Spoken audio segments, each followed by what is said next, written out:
Okay, so welcome. Do you want to just give a quick introduction to? Yeah. Yeah, so I'm Esse Delendam. I'm actually James, but my philosophic name is Esse Delendam on my YouTube. And I guess there's nothing. So I could give a kind of explication of what that name means, but it's not. It's kind of long-winded. So that maybe we should just start with it. Okay, no worries. We don't need to do a big introduction. We're just people on YouTube doing philosophies. Like that's the main thing. Right, right. Yeah. So we were gonna. So I just started us off. I came across your channel about a few months ago, maybe like 6 months ago or something now.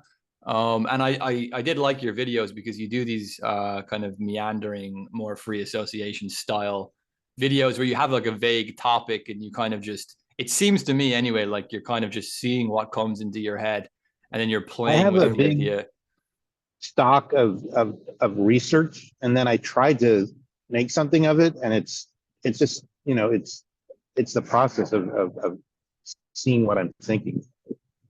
Yeah, it makes sense. I like it because I think what a lot of people do is that they do that process and then they kind of script stuff and then they record rather than recording the actual process, if you get me. I kind of started doing it that way, and then I came across more recently a Roman author called Quintilian or Quintilianus, who was like the first guy to open a school of rhetoric in Rome in the I think in the second century BC.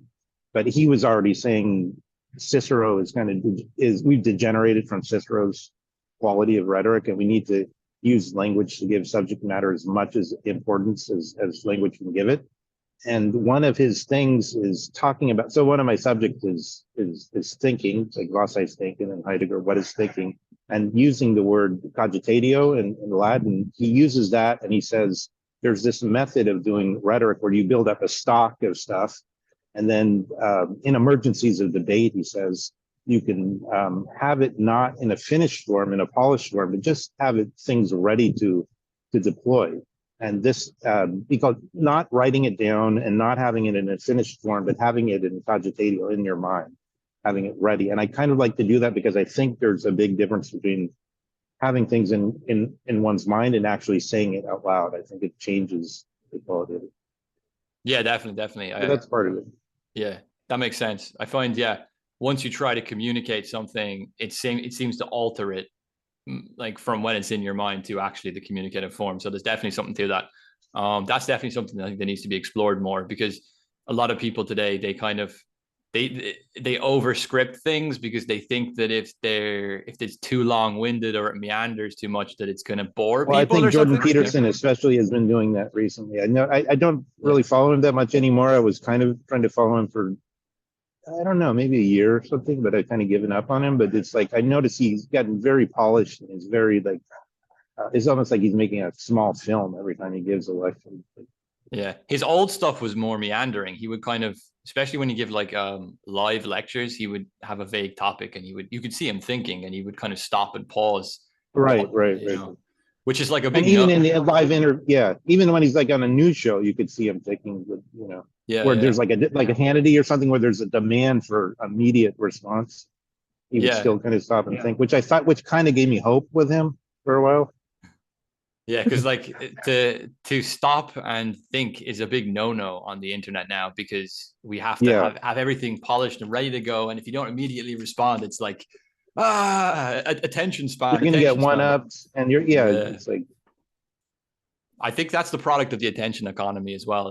So, but this is a really interesting topic. But we'll skip on for now. But that's something definitely I want to keep in mind. So yeah, the general theme we were going to discuss was like the end of liberalism question mark, basically end of and liberalism also yeah, question so mark. like right, in connection with Fukuyama. So one thing I was thinking is like one question to start it with is like, has Fukuyama been in some way um, uh, is there a unfair prejudice against him? Because one thing he started by in '89, he started with an article with a question mark after it, right? It's like the end of history question mark.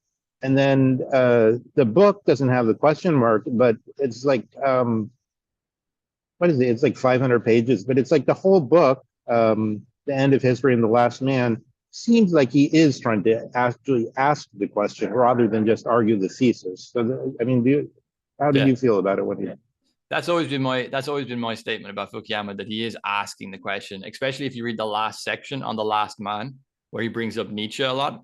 I think that there is a question over what he calls megalothymia, like this desire for recognition, but excessive recognition, like a kind of Napoleonic Caesarist kind of recognition, and whether or not liberal societies can integrate that into their society without it being destructive, but not just completely repress it. Because if they completely repress it, it might explode.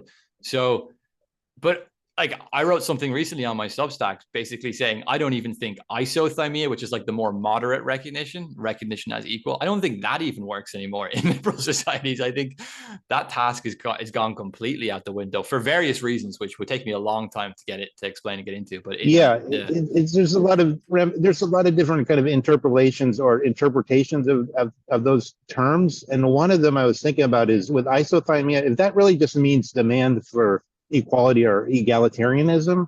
That at the time of the French Revolution, where they have the saying like, what is it, fraternité, yeah, what is it, fraternity, equality, liberté. equality, or liberté. Yeah, but it's actually like there's a phrase at the end of it like ou la mort, or meaning or death.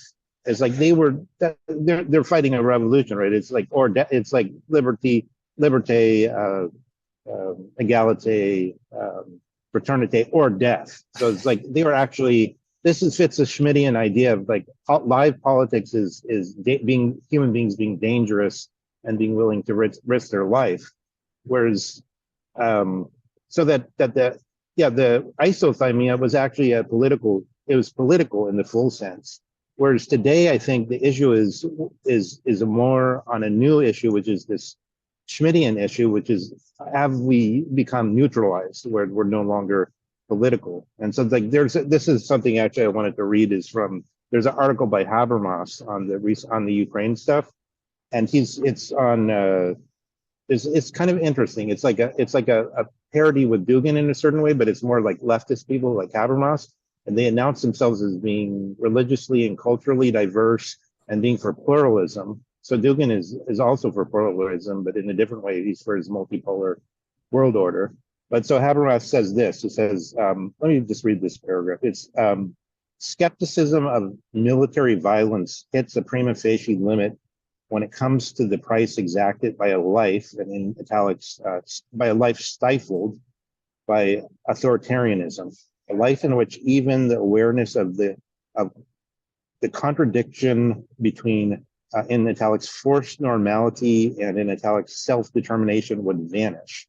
So he thinks authoritarianism means when you don't even notice a difference between like forced normality and self-determination, but you're just, I think of actually in Nietzsche's Last Dimension, The Last Man, you're just like that, the tightrope walker who's just trying to get across the tightrope. And then the Ubermensch comes along with this, grotesque flip and knocks you over and you fall on the ground.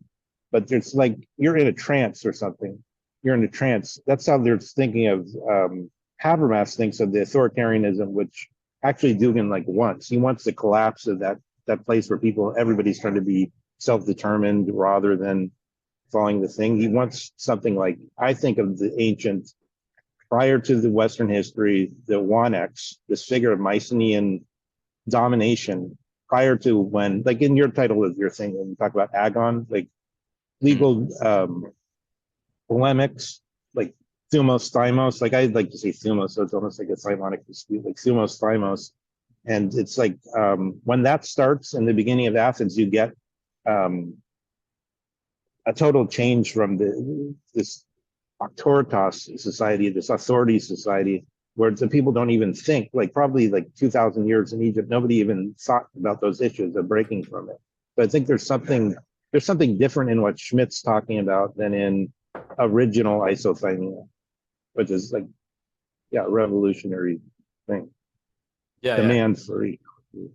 And it was how I assume Habermas was saying this like kind of in defense of the Ukrainian state to defend itself? What Or what he's was it? saying, is Germans during the Cold War were so trained to think in terms of pacifism that became, so they become, in Schmidt's terms, they became like undangerous or neutralized.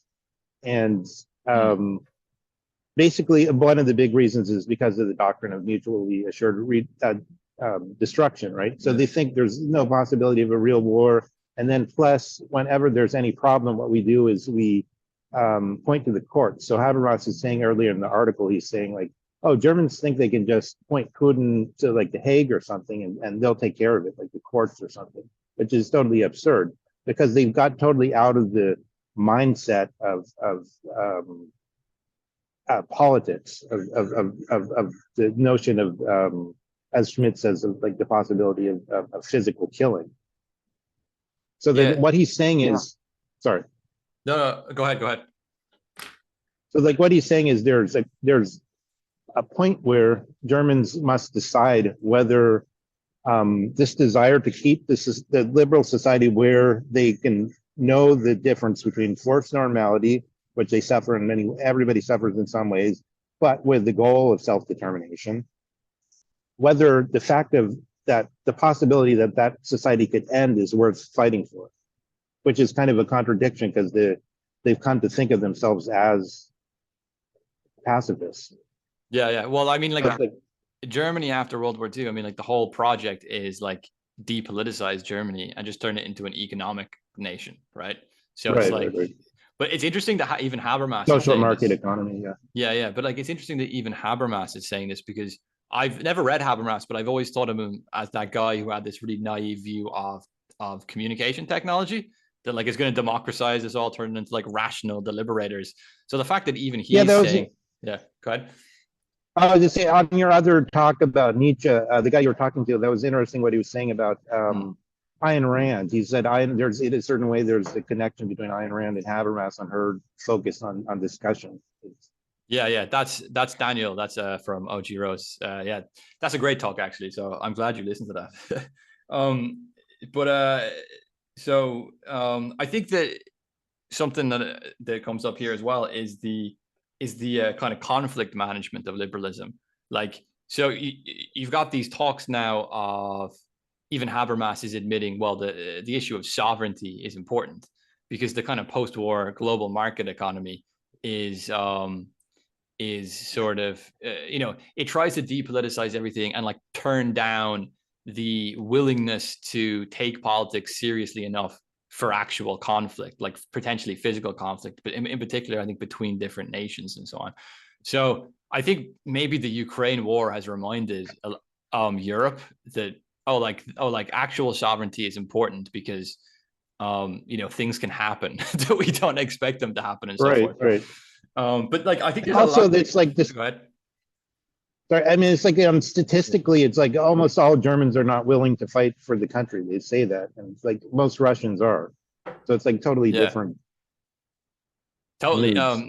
Yeah. And there's a kind of biopolitical question here as well, which comes up between like I don't know much about it. I don't like keep an eye on this kind of stuff. I'm not that interested in biology that much, but the kind of lowering of testosterone and like this kind of stuff where you don't really have countries that are perhaps as willing to take that level of political claims over sovereignty or freedom seriously.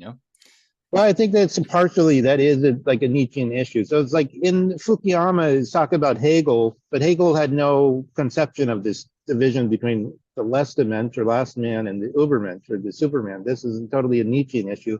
But within that issue, Nietzsche is saying things like people will willingly go to put themselves in the madhouse or something, or go to the psychiatrist would be more contemporary or whatever. But I guess actually really more contemporary would be go to, get medicated somehow and change your biochemistry and all. Yeah, like you guys are doing the Ivan Illich stuff.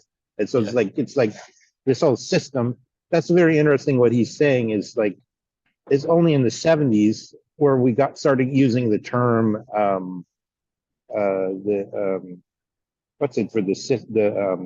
defense system of the body, the immune system. We only started using the term immune system in like medical in reputable medical usage in the 70s, as late as the 70s. It's like I've had that my whole life. I think it seems like it's I think that's like what Nietzsche is saying in the last man gets zombieized and thinks these concepts are and these ways of evaluation are the final ways of evaluation.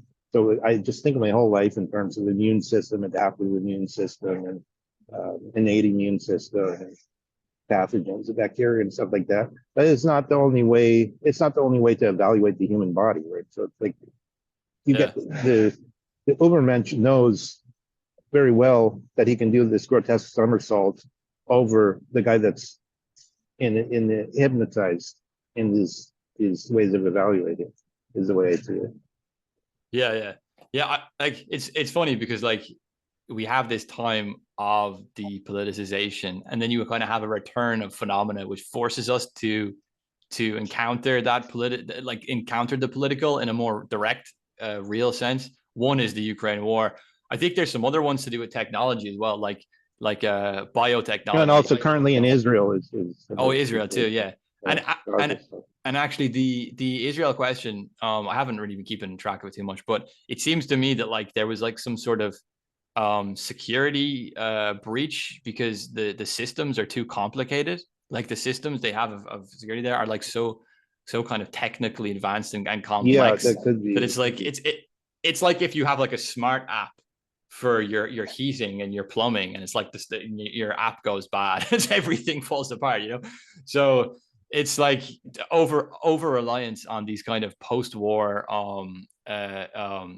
assumptions about like technology and complex systems of trade and so forth are gonna like insulate us, you know.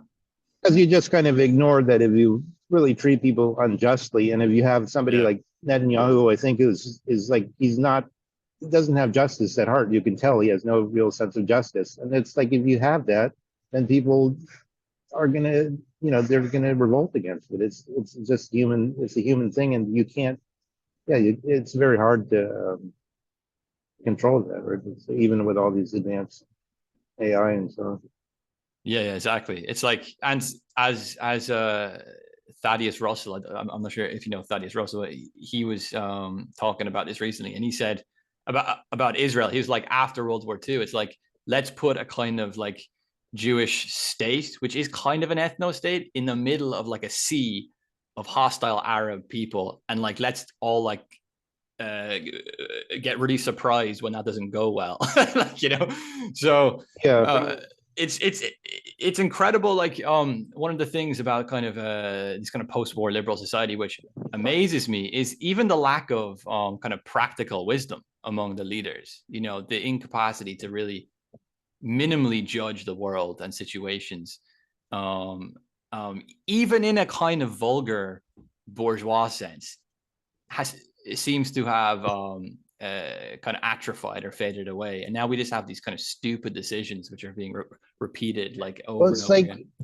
So I mean, I was thinking about that before we were talking a little bit about like the oversized influence of America, because I was thinking about this because of this there's this thing called the set of vacantness, or the vacant seat of the Pope. Like some American Catholics are saying that the Pope isn't really the Pope because he's for like gay marriage or whatever, which he isn't exactly, but they have like a nuanced view of it. But they think he's too liberal in the sense of Democrat versus Republican liberal.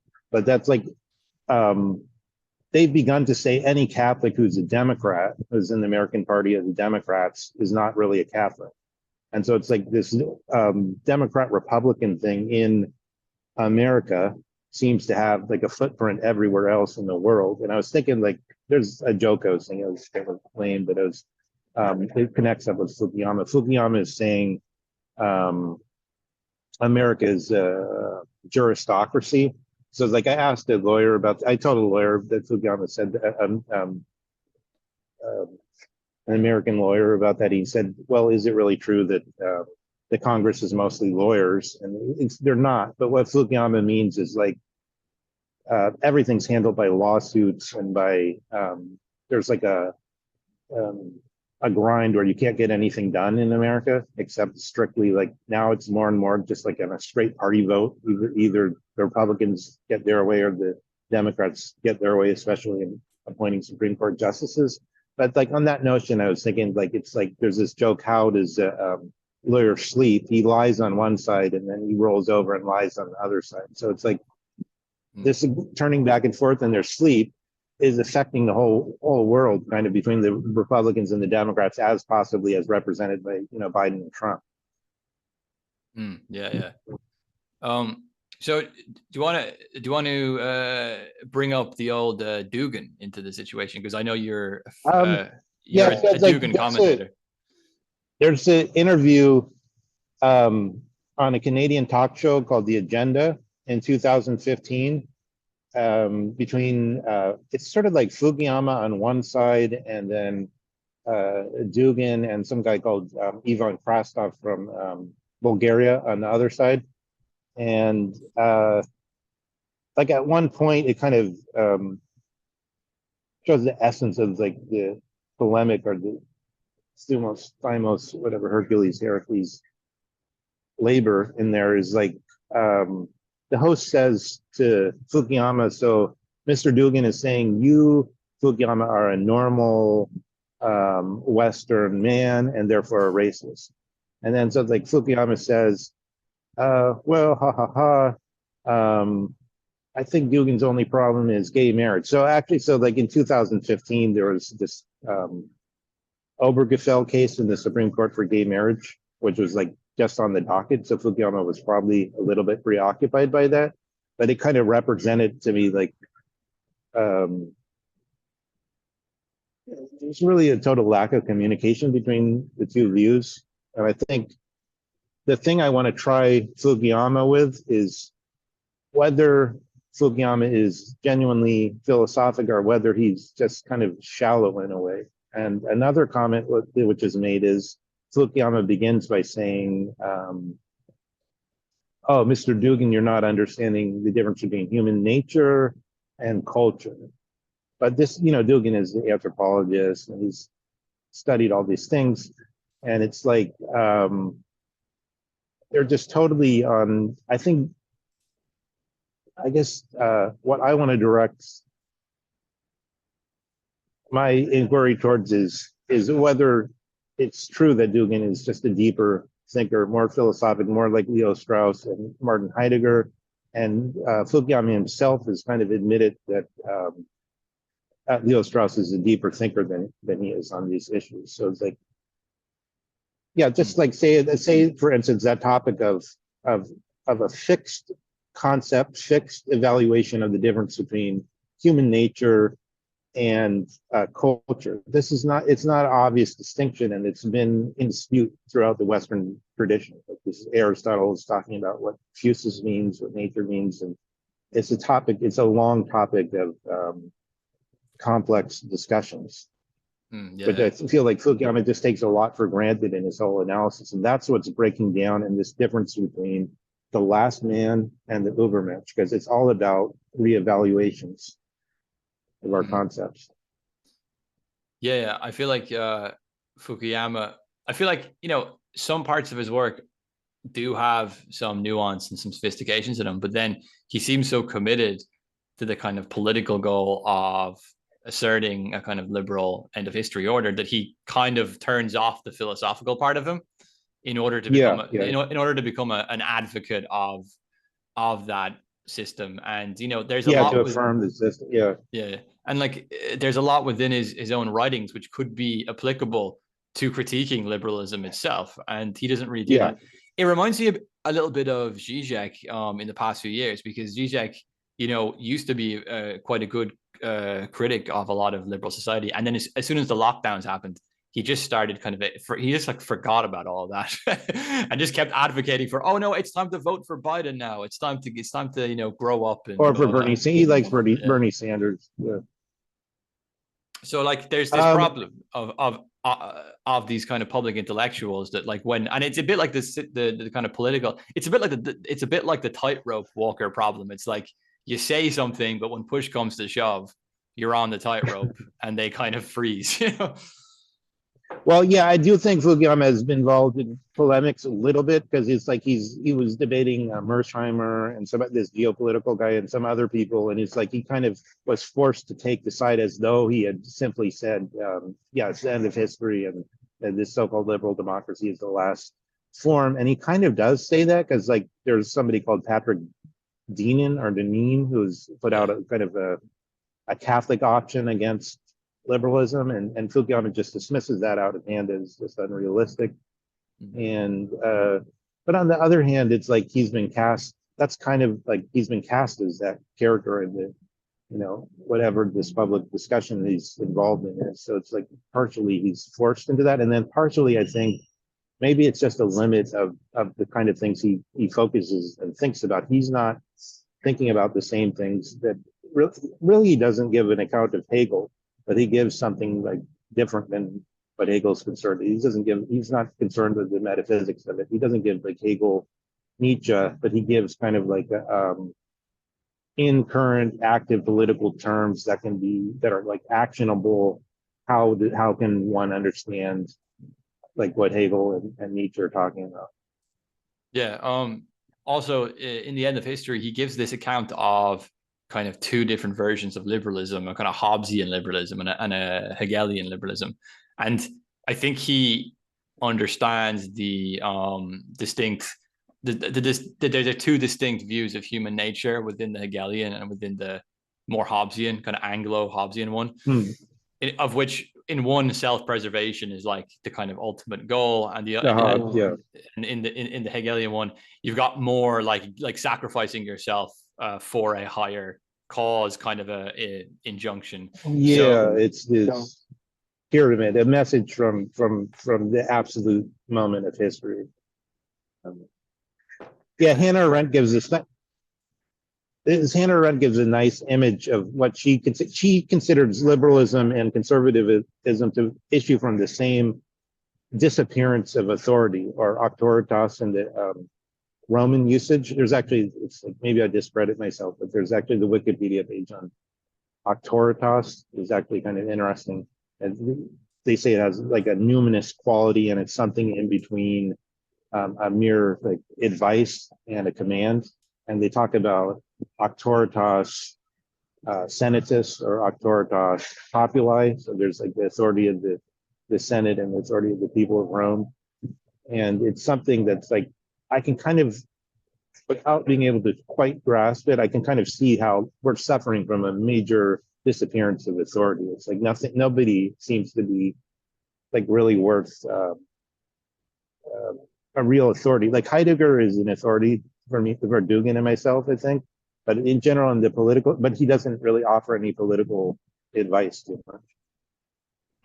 yeah, true.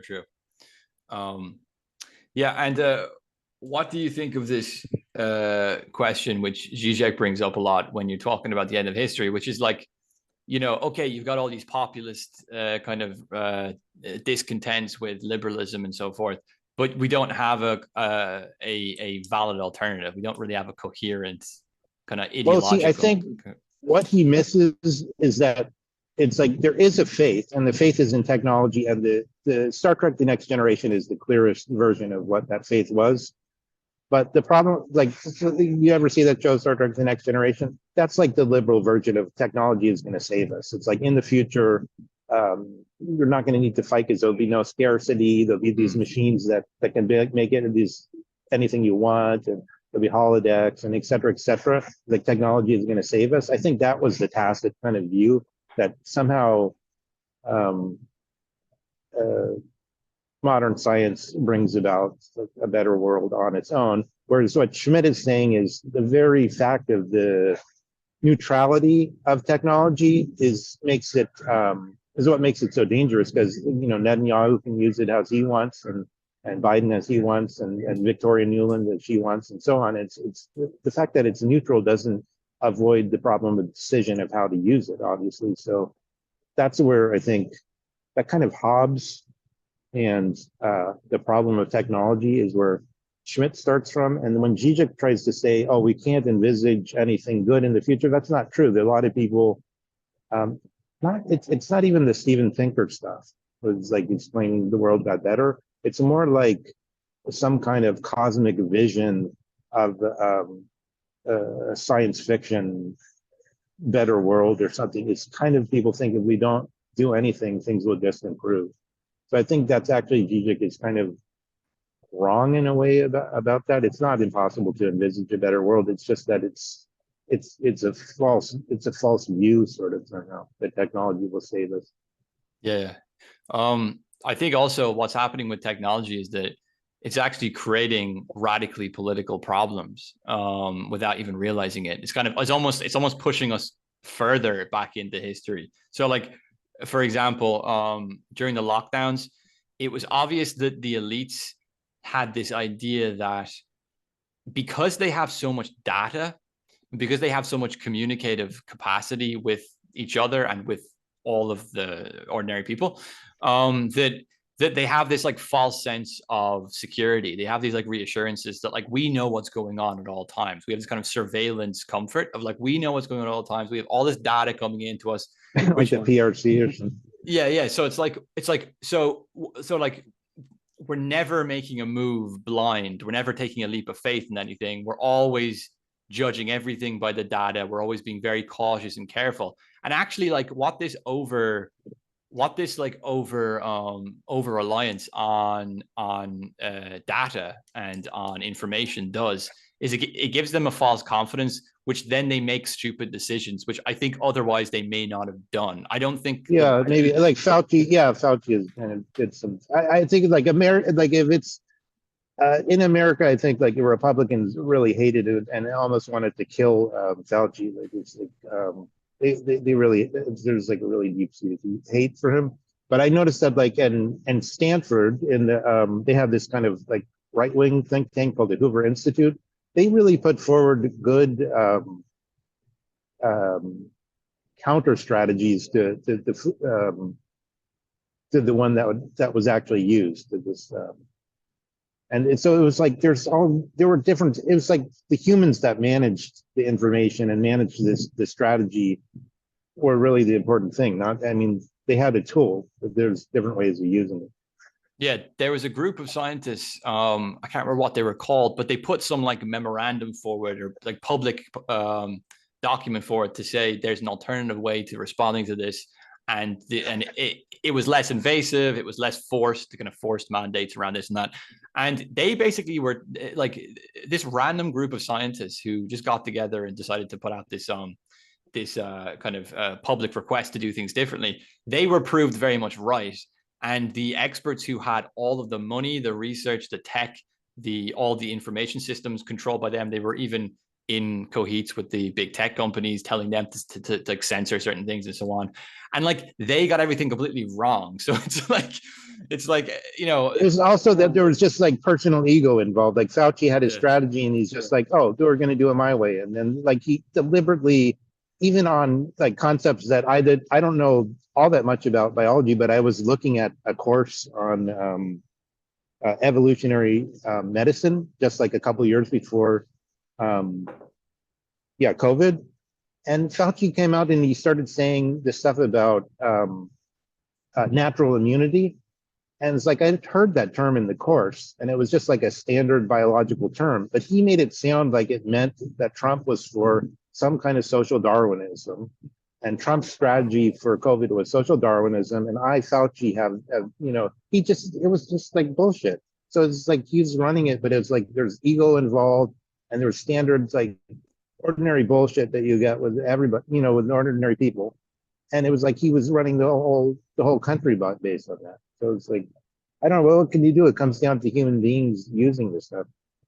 Yeah. There's definitely been an undermine of the kind of prestige of, I think, the experts. Because like even before COVID, if you asked ordinary people, what do you think of like, scientific expertise? What do you think of doctors? And all these people that have a kind of sense of authority within liberal Western societies. I think most people would be like, yeah, they're good. Like we hate lawyers, we hate journalists, we hate politicians, but doctors and scientists, they're great. After COVID, now it's like, no, they're all so shitty. So like the entire sort of people are learning more. Yeah. So I think the question of a slow rot of their sense of prestige is going to accelerate more historical conditions, because Well, it's partially. Sorry, go on. I was just going to say, because you have a lot of people who get more in the kind of Machiavellian power dynamics, and not that that's not important, but they'll kind of say, oh yeah, but look, there's no coherent opposition and there's no like counter elite, and I do think we probably need a counter elite. But at the same time, the elite are acting so stupidly that they're accelerating the conditions for the emergence of a counter elite, for example, you know? I think partially this is what Strauss means by, Strauss gives in one of, it's not in a printed work, but it's in one of his recorded seminars, so maybe we can't totally hold him to it. But he says, like, liberalism stands or falls on the right to lie. So there, like, we call that free speech, but the free speech means also like freedom of conscience. Like, but when you allow anybody to say any, like, you get this in some of the, I've been looking at all these sources about liberalism. Some of the best sources are from Catholic encyclicals, because they were very concerned with it for, all the way from Madame de Stael and Jacques Necker at the time of the French Revolution, all the way to the present day. And you get all these things in, there's one from 1888 on liberty, it's called. And they're saying, like, if you just allow for like unbounded, like, freedom of speech, then the result is like you get people like, well, I know you're Irish, but it's like some of the Irishmen are some of the worst offenders. Like Alex Jones in this country is Irish American. It's like this kind of like browbeating bullshit way of dealing with the people, where they never admit any point, and they can always force. And Trump is kind of like that too. And it's like, once you allow free speech, you get this war of the elites, where there's no intelligence is left. It just becomes a raw fight of like we getting in the Supreme Court in America, of just like one block votes this way, the other block votes that way. Everybody's a party man, and it's like that. There's no possibility of. And this is kind of what Schmidt was saying in the beginning. It's like there's this illusion that there can be high quality discourse in the Senate or whatever, and things can be worked out, but it's actually, politics is a war of polemical blocks of interests and things like that, and it just doesn't work. So I don't know. That's the one big criticism of the sphere of society being free from any kind of supervision. And I think that's what Dugin is really, one of his big things is that he's really against that. He wants to return, is like he wants to make authority great again. Yeah, true. Yeah, like there is a false assumption within Western societies that more communication will lead to some sort of reconciliation or some sort of improvement of some sort. The kind of like John Stuart Mill idea. And actually, yeah, you're right. It doesn't. At the end of the day, we do need authorities to speak the truth, or to speak the just, in some sense. I guess that kind of brings us onto the whole question of philosopher kings, because Dugin is like probably the closest thing to being a little bit towards a philosopher king, or at least a kingly advisor, maybe. So I don't know. Do you have any thoughts on the whole philosopher king thing? Well, I think it's like, in one sense, if everybody gets exposed to more of the ideas that are going on, and if the more it can be communicated directly, I think Hegel's basic idea is like the cave is instead of Socrates or Plato or Aristotle going from the shadows up to the sun, ascending from their mistaken opinions and going to the true things, like for instance from the opinion that justice is returning what's owed, to the view that justice is improving the citizens as a whole. That's supposed to be a moving up. Hegel thinks like instead the whole cave is moving, and it's supposed to finally, and meaning everybody, the whole people. So the Dugin's worried about that too. Like he talked about the it's like what do they call it? The Narod or Narod, it's like the folk in German, Narod in Russia, is like the whole people is supposed to be moving according to Hegel's idea of history, or the whole cave. And so it's like, I think, yeah, it would be better if we all could get more of this proper understanding of what's happening. And it's not totally impossible, because a lot of our problems are due to the fact that suddenly, as never before been the case, everybody is forced to have like at least 12 years of education, and often maybe more. That's never. It's very recent that that's happening. So that it's like now we're in a situation where potentially everyone could be kind of a philosopher, although it's a matter of talent, and nature is aristocratic in some sense, and there are questions. So it's questionable to me. Yeah. Yeah, and I think the fact that everyone has 12 years of education, like obviously this would seem like a good thing back in the day, but I suppose like it's a bit like pointless messaging, because you've got everyone can read and write now. I'm not saying they shouldn't. I'm just saying that like once you have that stage of everyone being able to communicate and vote and participate in that sense, but they're not really. But it's not all bound in a much more classical sense by a kind of shared telos, or a kind of shared right. set of parameters or values that do actually lift the whole society up in some way. There's all kinds of hived off. So yeah, it does tend to just end up with this kind of shouting and this this kind of almost like you're at the zoo and people and like monkeys are just throwing shit at each other kind of thing. I'll say this is like in America, what Americans often overlook is in between this Republican and Democrat, there's a lot of things that are shared assumptions. Like for instance, especially the Constitution. There's like this numinosity around the Constitution. They're always saying, "Oh, we're gonna, fall out with the founders and the Constitution and this order that they've set up." And this, there's something like in the way Americans do politics. They have there is like a shared ground within this nasty dispute between them.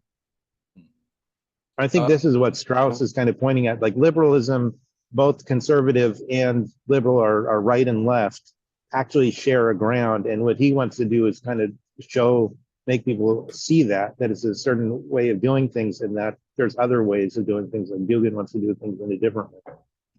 Yeah, fair. I wanted to ask you about your opinion on the more concrete geopolitical situation. It seems like to me anyway that the expansive American empire is closing in. Those frontiers are sort of there's like 700 military bases. And well, see, so just recently in the BRICS, like there's this what is it, Brazil, Russia, India, China, they got like a bunch of new members. So like Saudi Arabia and Egypt and some other countries have joined up with them. So it's like they're trying to make an economic bloc which can rival the NATO bloc, which can rival, the SWIFT system that's the other thing, is like, there's not just like, there's also what we're leaving out of our analysis is corporations play such a large role. There's the politicians, Republicans and Democrats, but there's this question about how much are they captured by corporate issues, but corporate interests. And one crazy thing recently is like this guy, I think he's like one of the worst warmongers but he's one of the great, it's like he's kind of like Biden, but he's like ideologue. He's called Timothy Snyder, is a big Ukraine expert. And he's given like a whole seminar, like a Yale seminar of like 13 like hour-plus courses on hour-long discussions on Ukraine. But he was like, recently he had some medical problems or something, and he realized that there's been kind of a pharmaceutical takeover of medicine in America. And he starts talking about it, but it's like, this is the system. For the last 10 years, you've been like violently telling everybody to be for and never be, like those corrupt Russians, oligarchs. You don't want to be like them.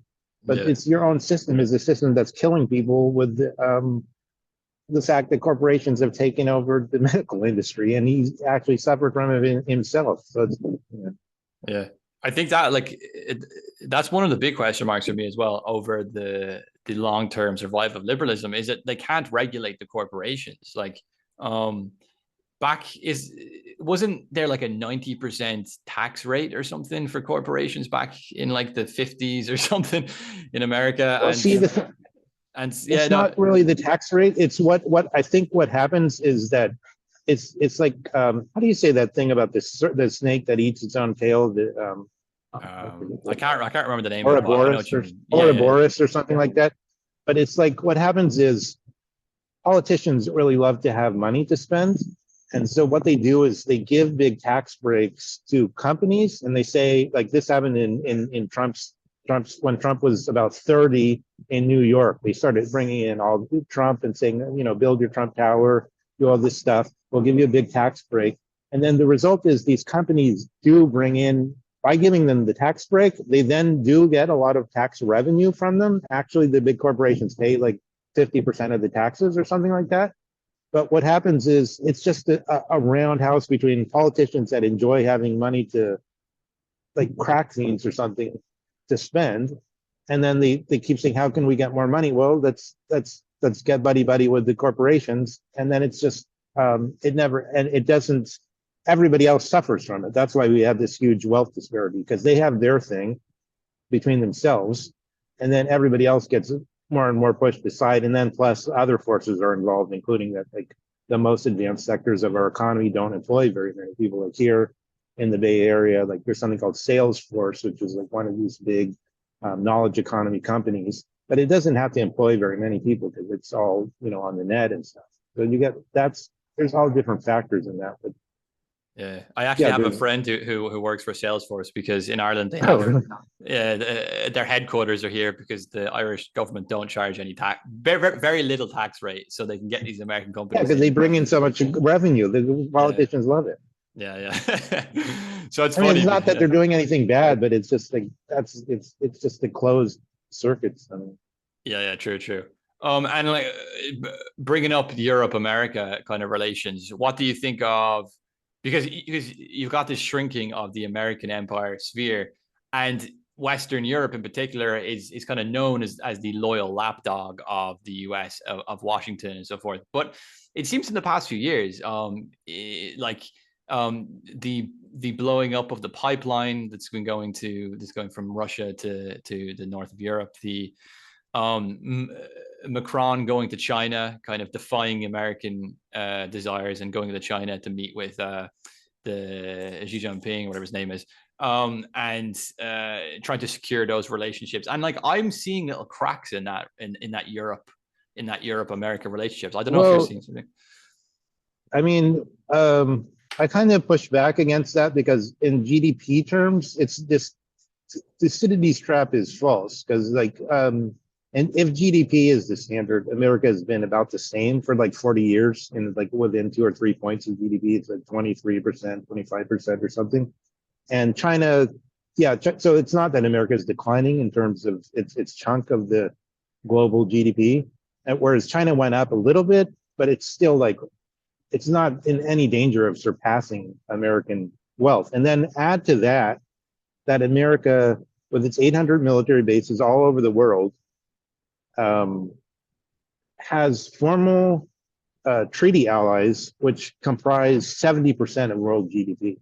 And basically, those formal treaty allies do whatever like American policy is, foreign policy.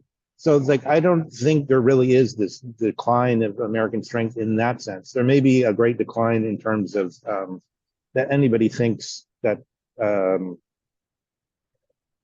what they're saying makes sense in terms of like it's cynical. It's cynical. They don't really believe in the spreading of democracy or the spreading of liberalism, but still it's the financial bloc and NATO is a military bloc. So it's like they're just growing, they're waxing, they're growing more powerful. But with respect to the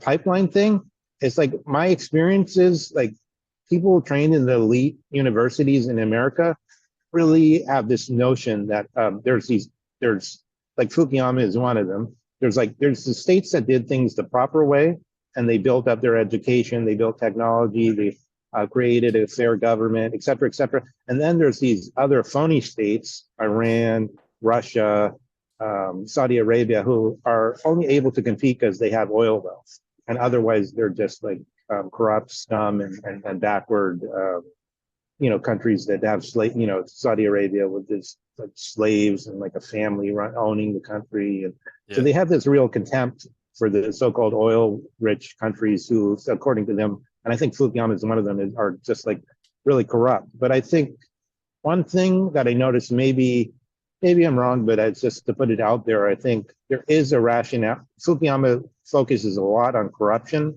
He really doesn't like Russian oligarchs' corruption, and he's always talking about them being on yachts and spending 10 million on a wedding or something like that.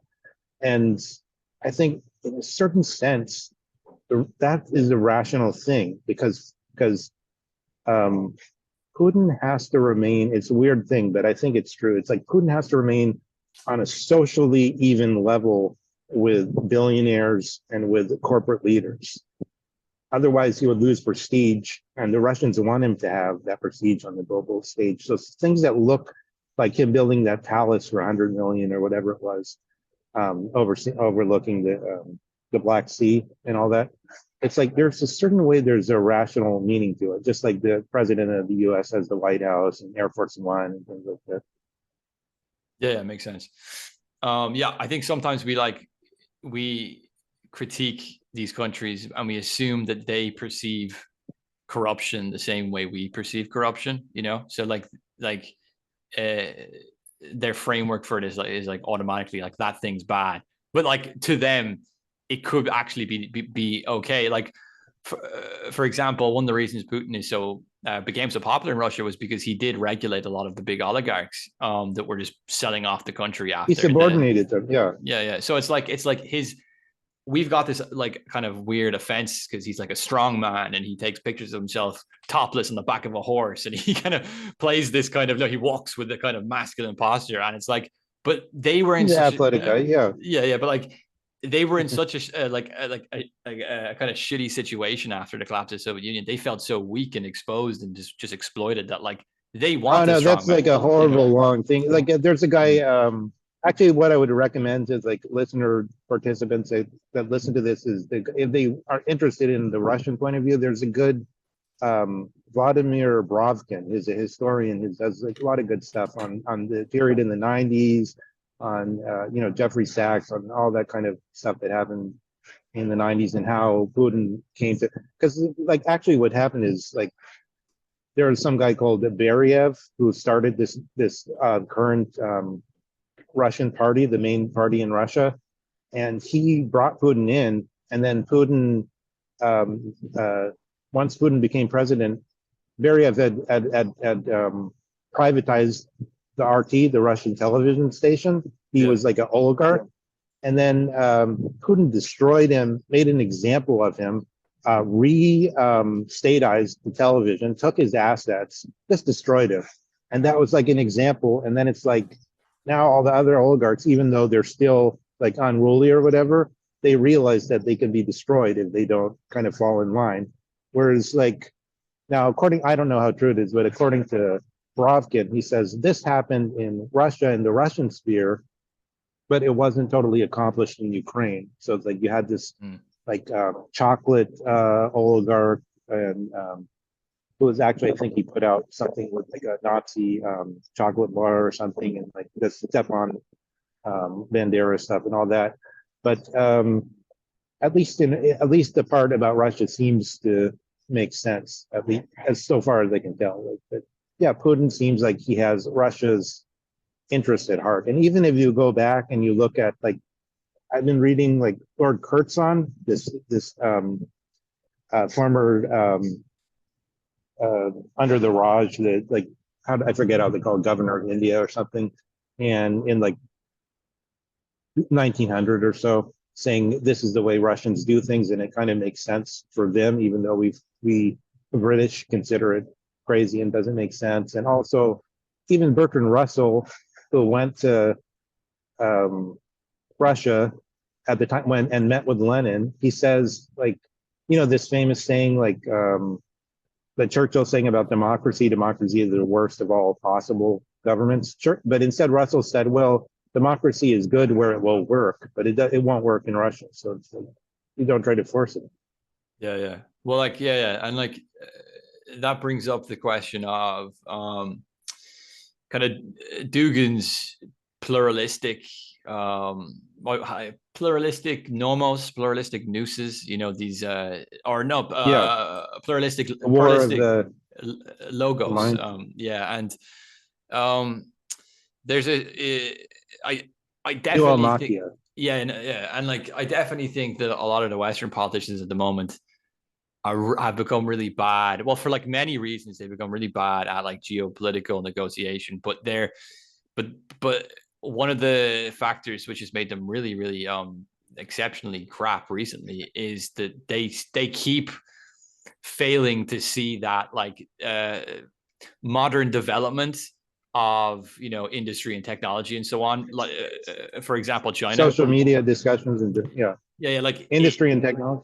It doesn't inevitably make them liberal democracies. Like China can be as technologically advanced as we are, and they're not going to be a liberal democracy. And this seems to baffle a lot of the kind of post-war Or Singapore or whatever. yeah, exactly. So I was wondering what your thoughts on that were.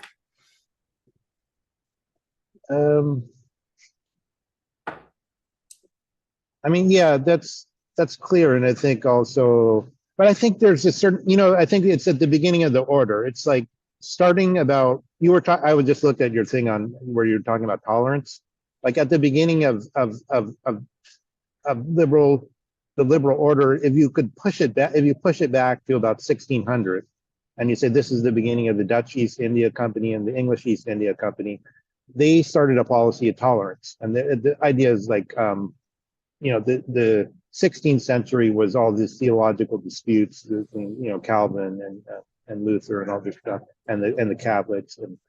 But instead, we're going to do tolerance, and tolerance is good for when you want to do trade, and when you want a maritime empire, when you want to make money, because then you settle everything on the basis of Henry Sumner Maine said, from rather than status, you settle it on with contracts, which is like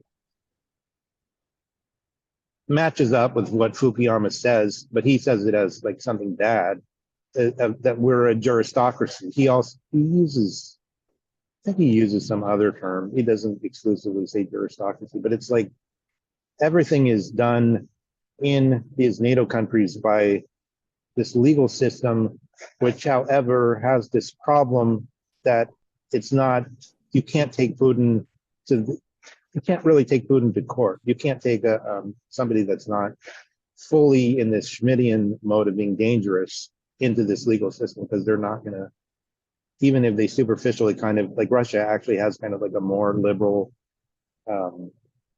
constitution even than the US does, but it's like they don't actually live that way. They actually, Putin constantly does contract killings on reporters and on political enemies, things like that.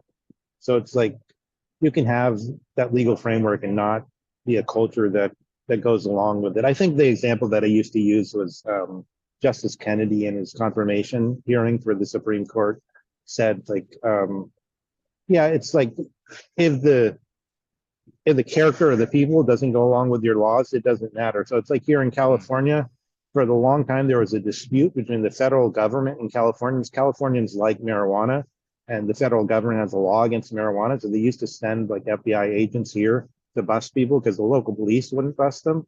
So there's like this dispute between the population and the law. And it finally got settled that California decided to explicitly, directly legalize marijuana, and then it's the federal government kind of stood back. But it's like, yeah, if the population doesn't like that system, it's not going to take. Yeah, I think that's a big problem in Russia. Yeah, like there is a tendency to kind of blueprint a system and think you can export it and it will just work. It will just work there, regardless of the history and the character and so on of that region. It's very kind of abstracted, kind of legalistic thinking. But yeah, the I think we'll be talking for. Well, you know what happens is it works when you have 30 years of education. Because like I looked Okay. at a good article on Ukraine and what happened from 91 until about now. And they had 30 years of indoctrination into like how to be a capitalist society. Yeah, yeah. But like obviously, like uh, I think Because like they have a whole generation of young people that only know yeah, yeah. It Ukraine. is it is remarkable actually because I used to live in London and I had a lot of friends from just all over the world there. And like I had a friend from Turkey, for example, and now he grew up in a very kind of more middle class Western part of Turkey, but he still grew up in Turkey. And it's just incredible how his character and just the way the way he thinks and so on was just like one of my friends from Ireland. Like it was almost indistinct. And I Yeah, was well, I like, mean, Erdogan sent his daughter to school here in Berkeley. Yeah. yeah, And actually, she went back when she came here. She wasn't wearing like a hijab or anything like that. But here, they taught her to be multicultural, and she went back and she was wearing it, and she spread it with her friends like back in Turkey. yeah, like it is incredible how quickly. I suppose if you get them from a young age, it's incredible how quickly they can start expressing kind of Western liberal character. But like one thing I did notice about, for example, my friend from Turkey or other people like that, is that they do tend to have a kind of, let's say, a more like 90s, 80s, 90s Western liberal character. They don't tend to have the kind of 2010s woke character, you know? I think that's, I see. There's a time delay or something. Yeah. oh, is there? Oh, sorry. Yeah. But No, no, like, no. I mean, okay. I'm Yeah, yeah. saying with respect to what you're talking about. Yeah. Oh, With time those delay. Oh, sorry. people, Yeah, yeah. they're living in a different decade, kind of. Exactly. It's like because I noticed that in Ireland that like for, at least for the UK anyway, probably for like I would say the US is furthest ahead, and then within about 2-3 years is like the UK, and then in about 3 years later, 4 years later, it's probably like the rest of the European countries. But I've always noticed that with the UK is that Ireland's always a few years behind on certain issues, at least when things are going typically in a certain trajectory. For example, in like the year 2003 or something, when things are going in a typically kind of end of history liberal direction, Ireland's always about a few years behind. And then I've noticed with friends from, say, Turkey, or for example, they're probably about 10-15 years behind. So they're quite nice to hang out with because they're liberal and so on, but they're not like aggressively woke or anything or moralistic. So, Yeah, yeah. but I kind of wonder though if the expansion of that liberal character will continue because it's gone in a kind of aggressively liberal stage, with wokeism and so on. Can you imagine a country like Turkey embracing that? I like, it seems that wouldn't fit. Like it barely even fits in the West. It's kind of emerging in conflict here. So I can't imagine it would fit in. Yeah, I mean that's what Schmidt's talking about. Like this kind of war becomes more intense and more yeah, it's like Libya, the attack on Libya is basically like, look at these savages. They're Yeah. not like us, and they're doing human rights violations. But it's like that in I think there's different strata of that. So like the Catholic Church, part of the reason they chose Pope Francis is because there's so many Spanish speaking people in the Catholic Church. It's like I think like maybe probably the largest majority, but part of it is they're liberalizing because they don't want to just simply be viewed as bigots. So it's like Americans, like say if you're like Kristen Stewart or Dylan Meyer or something in LA, if you're like an LA person and you see a Catholic who's like for abortion, for like anti-abortion or something, there's this sense that there's like, oh, these are just bigots.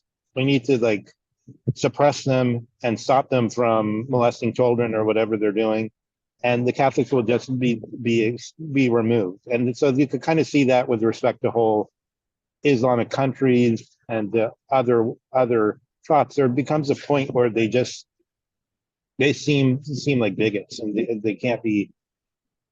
There can't be a tolerance. There can't be toleration. Yeah. So we've been talking for like over an hour now. So I also wanted to ask you just the general conversation of kind of geopolitics, and you do tend to bring up geopolitics a lot in your own videos, alongside philosophical topics. There doesn't seem to be many people that fuse together geopolitics and philosophy out there. Like I've like there's a lot of people doing philosophy today, but most of them aren't fusing it with geopolitics. And there's a lot of people doing geopolitics today. Most of them aren't fusing it with philosophy. I quite like when they're fused. I think it works quite well. And it's difficult to come across people like that. So I'm striving to do that more and more and more and more clearly, but it's difficult. Like that's what I get from the tradition of like Strauss and Heidegger and Nietzsche. I think it's totally, it's there's no difference between the but the where there's like a slight difference is like I was just thinking when you were talking about the delay between American political stuff like wokeism or something in other countries like Ireland.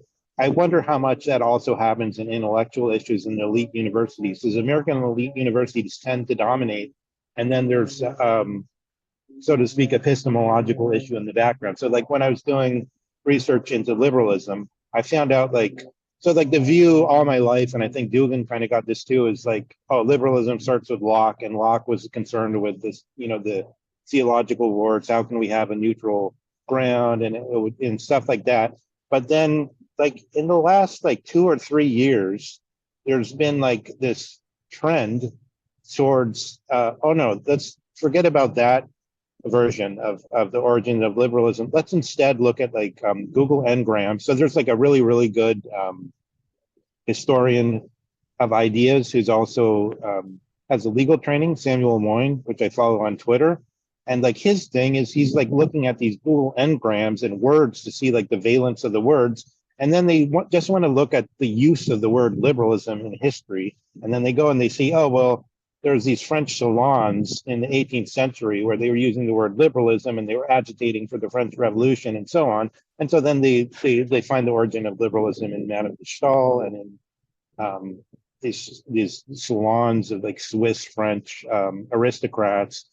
And then they find it in other political circumstances, and that's how they say, oh, the former way of analyzing and of evaluating liberalism was mistaken. Let's just look at it this way. So there's like a shift in the way of approaching even the question of like what liberalism is or like what its history is in recent years, which seems to be like enjoying a vogue now. But I was just thinking about that in terms of like how issues that seem to be just issues of intellectual methodology influence politics eventually, because like everybody that's involved in elite politics is from the elite universities and exposed to these claims about what liberalism is and so on. We tend to look at the universities like they're these kind of benign institutions of education, but they do set the frameworks and they do set the methodology for inquiring, as you were saying. So, but do you think that because like there's a bit of a debate on the right, I think, over like certain intellectuals in the postmodern era, like Foucault and so on, like people on the right would say these people are to blame for everything. They've kind of exploded everything. They've ruined everything. And there's other people who will say that actually these intellectuals aren't nearly as important as you think they are, but the overall trend of that society for other reasons, technology and economy and all these kinds of other reasons, tend to just get attached to this figure because it's easier to like locate the ideas as being like a figure, as being sourced by like a particular figure rather than being a kind of vague social kind of change or whatever. But I don't know, like from the position of philosophers, I think that like they do have a certain power. They do have a certain power to frame things, to go into those more nuanced kind of abstract, to kind of go into the logos of something in a sort of a particular way, which can actually be deterministic. You know what I mean? So like, are the philosophers deterministic or not? Well, I think what happens is people that are involved in active life, like lawyers and so on, they don't think anything about, like they get a legal training, they're legal technicians and so on, or people in other fields, but they don't think anything about the theory behind it, about what they're, how the guy that came up with those concepts and those legal terms of art and that way of doing things, where they got it from, because they don't have to, because they're practitioners and they don't really want to, because it's not their bailiwick or whatever. They're doing something else. But basically, like what happens is there's a debate about whether the situation causes our forms of evaluation. Like I think just the Marxist idea actually covers it in a way. It's like, is the way we make a living and the situation and the circumstances cause us to select certain ways of evaluating the world, certain concepts? Or is there an interchange? And I think Nietzsche, I could show it if I had a long time, but like you said, we've been talking for like an hour, so we should probably stop soon. But like, I think I could show fairly closely, like how, I just mentioned one thing. It's like after Hegel in Prussia in 1848, there were big educational reforms, and they took into account like that Hegel had kind of failed. They thought Hegel has given us this sense that we all belong to a time, that we're all, in 500 years, people will look back and say we're 18th century men, we're all the same. And like us today, we're 21st century, and like people will look back and see we all kind of have the same issues. We're all like children of our time. And then Nietzsche said, I'm a stepchild of my time, and tried to change this. But the concrete thing is, they stopped doing theology. They stopped talking about the transcendentals, about truth, about the universal, the idea of the problem of the universal, how everything can be rolled into one idea. All physical bodies, separate physical bodies, can be rolled into one idea. They said these are transcendentals, and they gave them the name of Werte, of Deutsch in German, which we translate as values, and eventually this fact-value distinction built out. But it was a direct result of thoughts that fit a time that then there's like a long discussion about, was it commercial interest that made it fit the time more? Was it all kinds of things? But if you look at certain time periods, you can really see how Nietzsche and Hegel, Nietzsche, Heidegger, Strauss are not talking about just speculative thought. They're directly talking about like pressing issues of decision and how to, the way of life. Yeah, fair.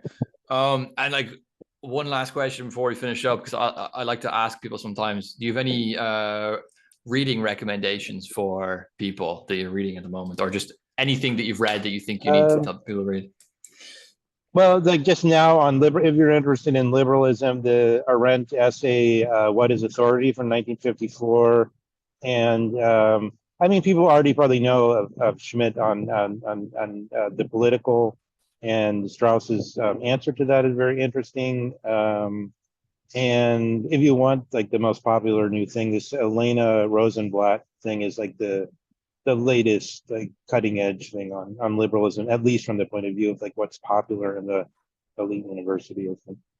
Yeah, cool. And where can people find your channel? I could put a link. I could put a link in the description anyway. But yeah, okay. Yeah, I'll do that. Okay.